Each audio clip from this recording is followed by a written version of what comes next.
I was already sitting in the car when I realized I didn't remember how I got there.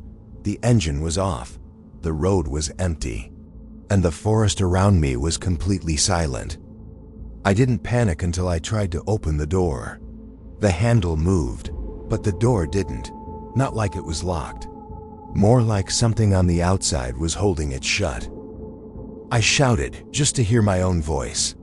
The sound disappeared between the trees. No echo, no movement. Just the same silence, like the place was waiting. The dashboard flickered. A warning symbol I didn't recognize flashed red. Then everything went dark again. That's when I noticed the footprints on the road ahead of the car. They came out of the forest, straight toward me, and they stopped right in front of the hood. I checked the mirrors. There was no one behind the car. The road was empty in both directions, but the prints were still there.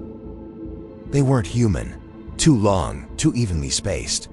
Like whatever made them wasn't walking. It was dragging itself forward. I tried the ignition. Nothing. No click, no lights. Just the sound of my own breathing filling the car. Something moved at the edge of the headlights, not fast, not slow, like it knew I was watching. That's when the driver's side window started to fog. From the outside. I wiped the glass with my sleeve. The fog returned instantly, as if something warm was breathing against it. I turned on the headlights. The beam cut through the trees and stopped on something standing just beyond the road.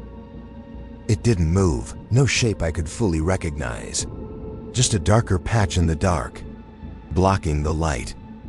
My phone vibrated. One bar of signal. A single message appeared. It said, "Don't turn around." My reflection wasn't alone in the glass.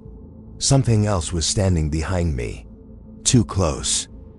I kept my eyes on the windshield.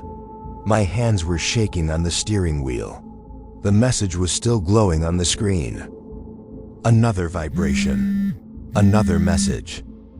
It said, "It's already inside the car."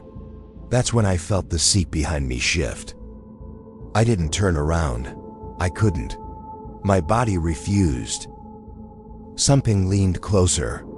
I could feel the weight of it through the seat. The air grew warmer. The windshield began to fog from the inside now, slow, deliberate. A handprint appeared on the glass, not human. Too many fingers.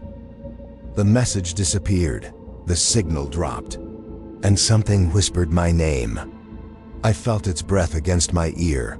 Slow, wet, patient. The car doors unlocked at the same time. All of them. The engine started on its own. The radio burst to life with static. Through the noise, a voice came through. Calm. Familiar. It said, "You were never supposed to leave." I woke up to my phone ringing. The sound was so sudden, I nearly hit the steering wheel. For a second, I didn't know where I was. The car was still. The engine was off, and it was dark outside. I checked the time. Less than 5 minutes had passed since I'd last looked at my phone. I realized I was parked on the side of the road. Not pulled over properly. Just stopped. Trees surrounded the road on both sides. No houses, no lights. Just forest. I remembered feeling tired. Too tired to keep my eyes open. Telling myself I'd just stop for a moment. I must have fallen asleep behind the wheel. The thought made my stomach turn. That's when I noticed how quiet it was. No wind, no insects. Nothing. My phone was still vibrating in my hand. The call had no name. No number. I answered it, and all I could hear was my own breathing.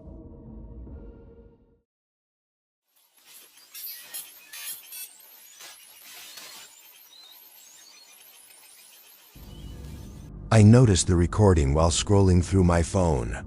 It was already there, saved, time-stamped. It was dated from earlier that night, less than 10 minutes ago. That didn't make sense. I was awake during that time. I knew exactly what I'd been doing. I hadn't recorded anything. The file was 37 seconds long. No title, no app name, just audio. I remember staring at the screen, trying to decide if it was some kind of glitch, before pressing play. At first, all I could hear was room noise, a faint hum, like distant traffic or an appliance running somewhere. Then I heard myself breathe, slow, steady, too close to the microphone. I froze. I wasn't holding my phone in the recording. I could hear both of my hands moving. Something else was there too, a sound I couldn't place. Not a voice, not silence either. The recording ended abruptly, like someone had stopped it on purpose. I checked the file details, same device, same storage.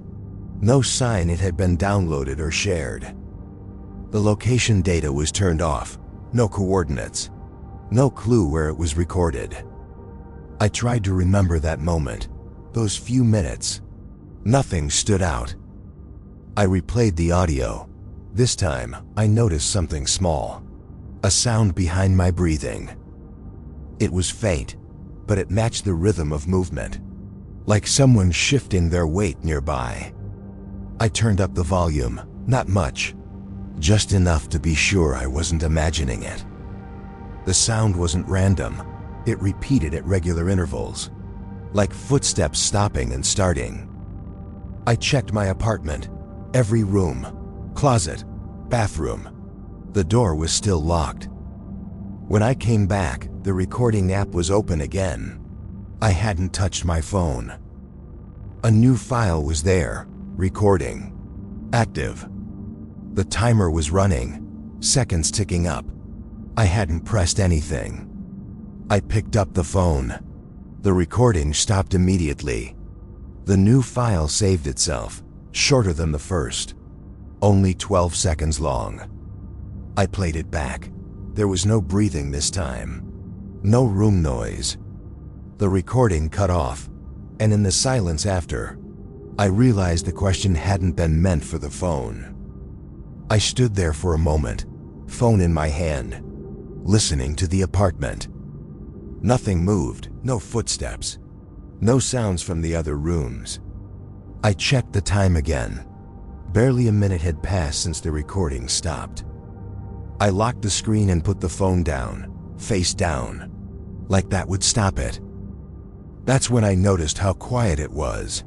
Even the hum I'd heard earlier was gone. I replayed the last file one more time, just to be sure. At the very end, after my voice stopped, there was a sound I hadn't heard before. A faint movement, close, too close to the microphone. The file ended, and somewhere behind me, something shifted its weight,